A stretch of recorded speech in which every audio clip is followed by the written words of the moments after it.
Pune collector कार्यालय में तैनात महाराष्ट्र कैडर की प्रोबेशनरी आईएएस अफसर पूजा खेडकर के फेक सर्टिफिकेट और दिव्यांग कोटे का विवाद काफी समय से चल रहा है। विवादों में घिरने के बाद उत्तराखंड के मसूरी स्थित Lal Bahadur Shastri national administration academy ने पूजा खेडकर का महाराष्ट्र से ट्रेनिंग प्रोग्राम रद्द कर दिया है। इसके साथ ही एकेडमी ने उन्हें तत्काल वापस बुलाने के लिए लेटर जारी किया था, लेकिन वो वहां नहीं पहुंचे। ऐसे में आइए जानते हैं कि क्या यूपीएससी आईएएस, आईआरएस और आईएफएस पद पर तैनात ऑफिसर की नौकरी खत्म कर सकता है या नहीं।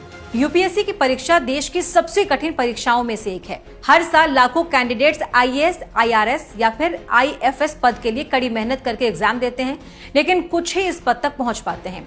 एक आईएएस के पास जिले के सभी विभागों की जिम्मेदारी होती है। वो जिलाधिकारी के रूप में पुलिस विभाग के साथ अन्य विभागों का भी मुखिया होता है। डिस्ट्रिक्ट की पुलिस व्यवस्था की जिम्मेदारी भी जिलाधिकारी के पास ही होती है।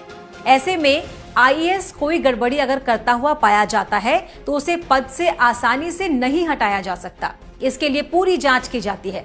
अगर वाकई आईएएस अनफेयर मींस में शामिल होता है जिससे जनता का नुकसान हो रहा है या वो उसकी नौकरी के खिलाफ हो तो उसकी नौकरी खत्म की जा सकती है, लेकिन इसका अधिकार सिर्फ एक शख्स के पास है। आईएएस की नौकरी खत्म करने से जुड़े नियम संविधान के अनुच्छेद 311 में लिखित है। अनुच्छेद 311(2) के तहत अगर किसी ऑफिसर को अपराध में दोषी ठहराया जाए तो उसकी रैंक कम की जा सकती है, साथ ही उसकी नौकरी भी खत्म की जा सकती है।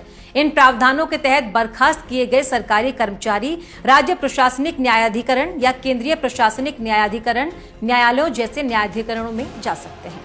अनुच्छेद 310 के अनुसार संविधान द्वारा प्रदान किए गए प्रावधानों को छोड़कर संघ में एक सिविल सेवक राष्ट्रपति की इच्छा से काम करता है और राज्य के अधीन एक सिविल सेवक उस राज्य के राज्यपाल की इच्छा पर काम करता है। ऐसे में उसे नौकरी से निकालना भी राष्ट्रपति के हाथ में ही होता है, यूपीएससी के नहीं। क्या आप जानते हैं कि राज्य के मुख्यमंत्री तक ऐसे अधिकारी को बर्खास्त करने का ऑर्डर नहीं दे सकते। आईएएस, आईआरएस या आईएफएस पद के ऑफिसर को सिर्फ राष्ट्रपति ही नौकरी से निकाल सकते हैं। संविधान के अनुसार इसका हक यूपीएससी को नहीं दिया गया है। यहाँ तक कि राज्य का मुख्यमंत्री भी किसी ऑफिसर को पद से हमेशा के लिए नहीं हटा सकता। पूजा खेडकर मामले में यूपीएससी की ओर से एफआईआर दर्ज की जा चुकी है। जांच पूरी होने पर और अंतिम फैसला आने पर ही राष्ट्रपति यह फैसला लेंगी कि पूजा खेडकर को नौकरी से निकालना चाहिए या नहीं।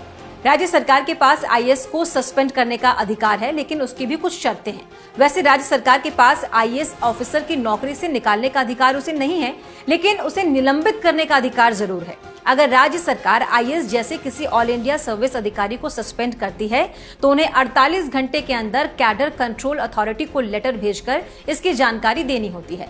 30 दिनों के बाद सस्पेंशन जारी रखने के लिए राज्य सरकार को केंद्र सरकार से परमिशन लेनी होती है, लेकिन आईएएस ऑफिसर को तभी सस्पेंड किया जा सकेगा जब कार्मिक